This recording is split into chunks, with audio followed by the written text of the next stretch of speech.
microphone. Mm, mm, mm. Oh, that might help. That might help. The microphone. The microphone might help indeed. Hello, hello, testing, testing. You couldn't hear all the nice music I was just singing. It was Insomniac from early techno days of the 90s. Hello. We are gathered here. That's my friend Bella Blue. We've shot a total of 4 scenes. We've shot a total of 9 scenes, excuse me. And there are 9 units of content. She has the same plastic surgeon as the Kardashians. So there you go. That's why, as far as small-waisted, fat-arsed white women go with tattoos, she's got the market cornered. Cornered, baby. Cornered. Okay, let's go. Art of Love by Eric Fromm. Just the coolest guy alive. Here we are now. Here we are, gathered here. The Art of Love. Rocking the Art of Love. Reading the Art of Love. Here we go. Continuing from chapter 2. Rock and roll in the free world. This desire for interpersonal fusion is the most powerful striving in man. It is the most fundamental passion. It is the force which keeps the human race together, the clan, the family, the society. The failure to achieve it means insanity and destruction, self-destruction, or destruction of others. Without love, humanity could not exist for a day. Yet, if we call the achievement of interpersonal union love, we find ourselves in a serious difficulty. Fusion can be achieved in different ways, and the differences are not less significant than what is common to the various forms of love. Should they all be called love?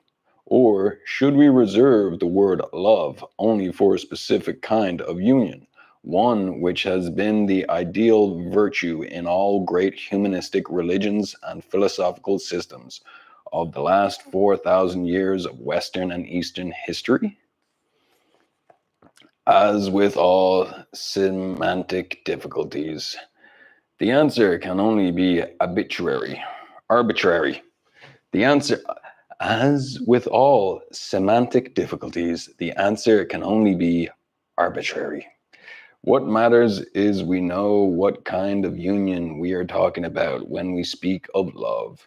Do we refer to love as a mature answer to the problem of existence, or do we speak of those immature forms of love which may be called symbolic union?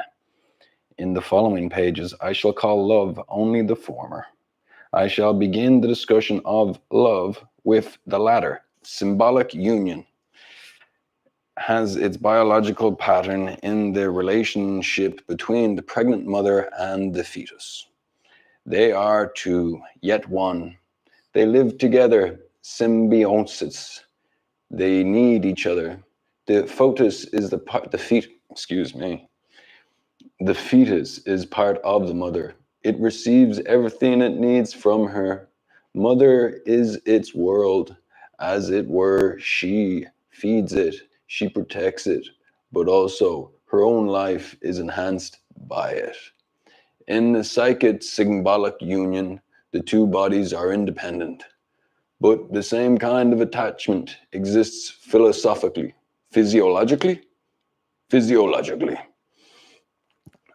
The passive form of the symbolic union is that of submission, or if we use the clinical term of masochism. The masochistic person escapes from the unbearable feeling of isolation and separateness by making himself part of a parcel of another person who directs him, guides him, protects him, who is his life and his oxygen, as it were. The power of the one to whom one submits is inflated. May be a person or a god. He is everything. I am nothing, except inasmuch as I am part of him. As a part, I am a part of greatness, of power, of certainty. The masochistic person does not have to make decisions, does not have to take risks. He is never alone. He is not independent. He has no integrity. He is not yet fully born. In a religious context, the object of worship is called an idol. In a secular context of a masochistic love relationship, the essential mechanism that is ideolatry, ideolatry, the same. The masochistic relationship can be blended with physical sexual desire. In this case, it is not only a submission in which one's mind participates, but one's whole body. There can be masochistic submission to fate, to sickness, to rhythmic music, to the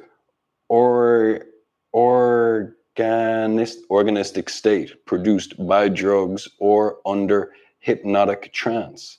In all these instances, the person renounces his integrity, makes himself the instrument of somebody or something outside of himself. He need not solve the problem of living by productive activity. The activity form of symbolic fusion is domination, or to use the psychological term corresponding to masochism, sadism.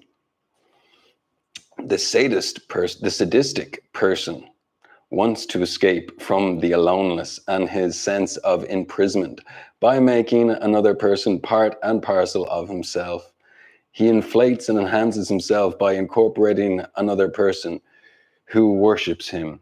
The sadistic person is as dependent on the submissive person as the latter is on the former. Neither can live without other. The difference is only that the sadistic person commands, exploits, hurts, humiliates, and the masochistic person is commanded, exploited, hurt, humiliated. This is a considerable difference in the realistic sense. In a deeper emotional sense, the difference is not so great as that which they both have in common: fusion without integrity. If one understands this, it is also not surprising to find that unusually a person reacts in both the sadistic and the masochistic manner, usually towards different objects. Hitler reacted primarily in a sadistic fashion towards people, but masochistically to fate, his history, the higher power of nature. His end, suicide among general destruction, is a characteristic, as was his dream of success, total domination. In contrast to symbiotic union, mature love is union under the condition of preserving one's integrity, one's individuality. Love is an active power in man, a power which breaks through the walls which separate man from his fellow men, which unites him with others. Love makes him overcome the sense of isolation and separateness, yet it permits him to be himself, to retain his integrity. In love, the paradox occurs that two beings become one and yet remain two. If we say love is an activity, we face a difficulty which lies in the ambiguous meaning of the word activity. By activity, in the modern usage of the word, it is usually meant an action which brings about a change in the existing situation by means of an expenditure of energy. Thus, a man is considered active if he does business, studies medicine, works on an endless belt, builds a table, or is engaged in sports. Common to all these activities is that they are directed towards an outside goal to be achieved. What is not known into account is the motivation of activity. Take, for instance, a man driven to incessant work by a sense of deep insecurity and loneliness, or one driven by ambition or greed for money. In all these cases, a person is the slave of a passion, and his activity is the reality of passivity. Because he is driven, he is the sufferer, not the actor. On the other hand, a man sitting quiet and contemplating with no purpose or aim except for experiencing himself and his oneness in the world is considered to be passive because he is not doing anything. In reality, this attitude is concentrated meditation in the highest activity there is, an activity of the soul which is possible only under the condition of inner freedom and independence. One concept of activity, the modern one, refers to the use of energy for the achievement of external aims. The other concept of activity refers to the use of man's inherent powers, regardless of whether an external change is brought about. The latter concept is activity, has brought formulated most clearly by Spinoza. He differentiates among the effects between active and passive effects, actions and passions. In the exercise of an active effect, man is free. He is the master of his effects. In the exercise of a passive effect, man is driven. The object of motivations of which he himself is not aware. Thus, Spinoza arrives at the statement that virtue and power are not the same. Envy, jealousy, ambition, any kind of greed are passions. Love is an action, the practice of a human power, which can be practiced only in freedom and never as the result of a compulsion, which, let's see, jealousy, ambition, any kind of greed or passion. Love is an action, the practice of a human power, which can be practiced only in the freedom and never a result of a compulsion. Isn't that nice?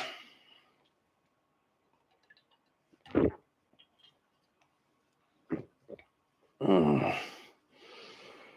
Mm. Yeah. Yes. Okay.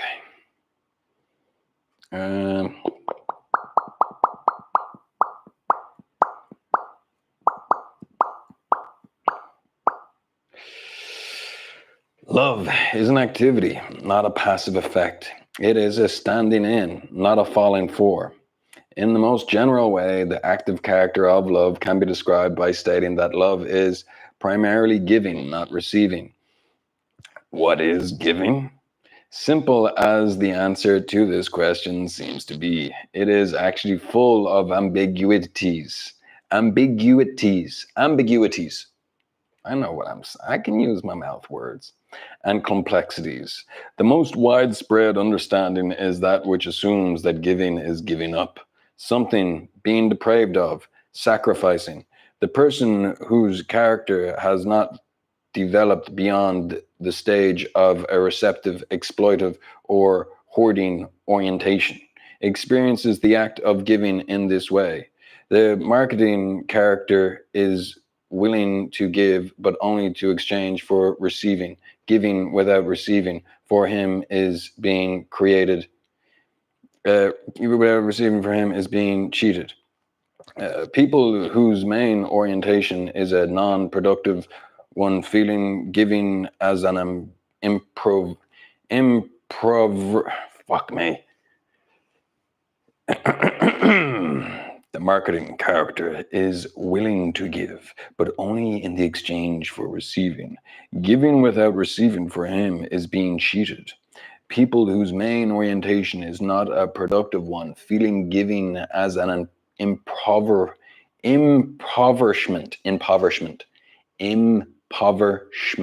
That's how you pronounce the word. Most individuals of this type therefore refuse to give. Some make a virtue out of giving in the sense of a sacrifice. They feel that just because it is painful to give, one should give.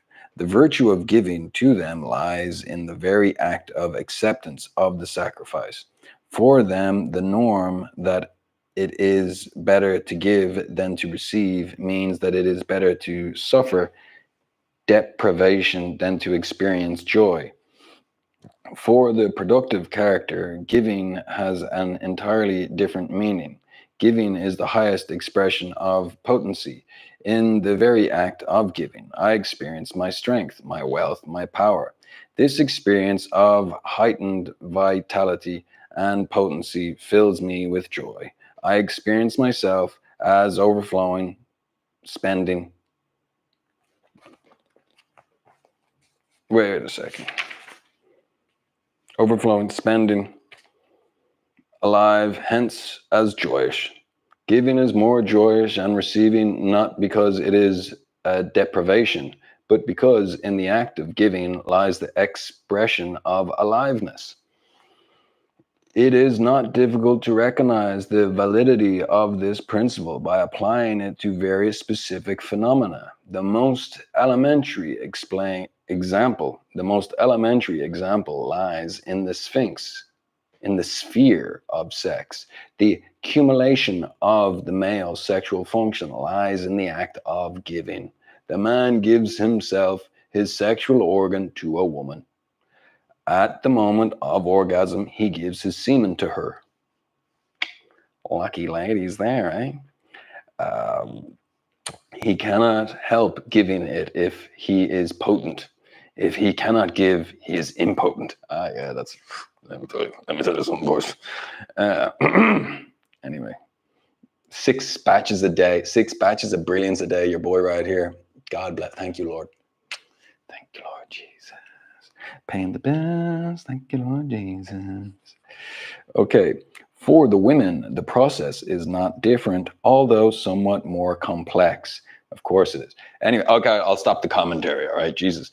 She gives herself too. She opens the gates to her feminine center. In the act of receiving, she gives. If she is incapable of this act of giving, if she can only receive, she is frigid. With her, the act of giving occurs again, not in her function as a lover, but in that as a mother. She gives herself to the growing child within her. She gives her milk to the infant. She gives her bodily warmth. Not to give would be painful. In a sphere of material things, giving means being rich. Not he who has much is rich, but he who gives much. The hoarder who is anxiously worried about losing something is, psychologically speaking, the poor, impoverished man, regardless of how much he has. Whoever is capable of giving of himself is rich. He experiences himself as one who can confer of himself to others. Only one who is deprived of all that goes beyond the barest necessities of subsistence would be incapable of enjoying the act of giving material things. But daily experience shows that what a person considers the minimal necessities depends as much as on his character as it depends on his actual possessions. It is well known to the poor. It is well known that the poor are more willing to give than the rich. Nonetheless, poverty beyond a certain point may make it impossible to give,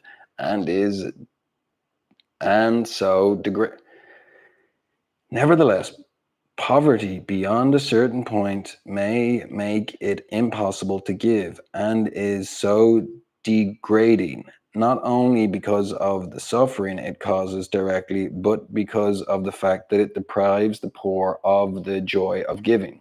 The most important sphere of giving, however, is not that of material things, but lies in the specificality but lies in the specific but lies in the but lies in the SPECIFICALLY, human realm, spatially human realm. What does one person give to another? He gives himself. Of the most precious he has, he gives his life. This does not necessarily mean that he sacrifices his life for the other, but that he gives him of that which is alive in him. He gives him of his joy, of his interests, of his understanding, of his knowledge, of his humor, of his sadness, of all his expressions and manifestations of that which is alive in him. In thus giving of his life, he enriches the other person. He enriches the other's sense of aliveness by enhancing his own sense of aliveness. He does not give in order to receive. Giving is in itself exquisite joy. But in giving, he cannot help bringing something to life in another person. And this which is brought to life reflects back to him. In truly giving, he cannot help receiving that which is given back to him. Giving implies to make the other person a giver. Also, they both share in the joy of that they have brought to life. In the fact of giving, something is born, and both persons involved are grateful for the life that is born for both of them. Specifically, with regard to love, this means love is a power which produces love. Impotence is the inability to produce love. Oh, wow, that's pretty powerful. That's powerful stuff right there. We like that. Okay.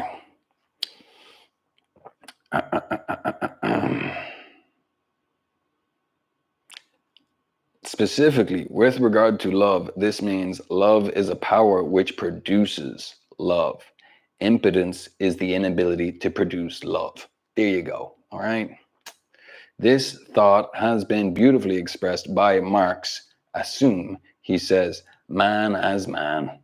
And in relation to the world as a human one, you can exchange love only for love, confidence for confidence, etc.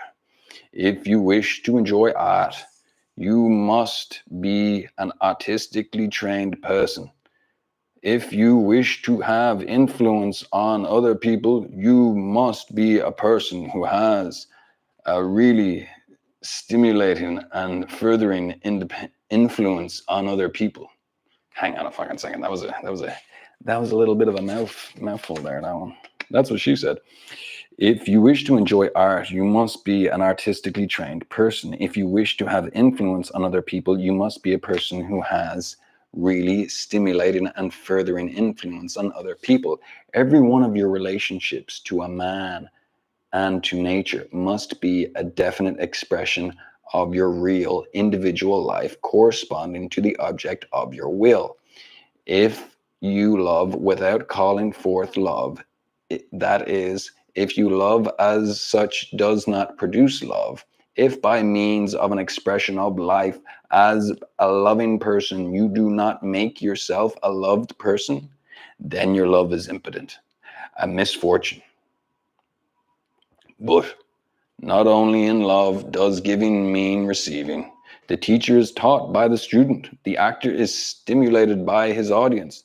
The psychiatrist is cured by the patient, provided they do not treat each other as objects, but are related to each other genuinely and productively. Right, that was a nice little rendition there from The Art of Love. That was a nice episode coming to you on a Friday, of course. Thank you for being here. I assume you saw my film with Leanna Lovins the other day. It was released at noon on Wednesday. I already got a couple of thousand views. Don't worry about it. And yesterday was Thursday. We had, of course, Nikki Huntsman, public POV, poolside pickup. And today, I believe there's another POV poolside pickup. There's a lot of swimming pools around here. And there's a lot of ladies to POV with as well. You know, that's what the time is. That's the sign of the times. God bless America. You know what I'm saying? Keep rocking what you got. Keep doing what you do, because you do it so well. And I will see you again at the same time tomorrow, 7:30 a.m. LA time. Let's go. Let's go. Let's go. What's going on over here, handsome? Yardy? 4K. Close microphone. Aren't you the spoiled ones? There you go. Here we go. Here we go. Jimmy John.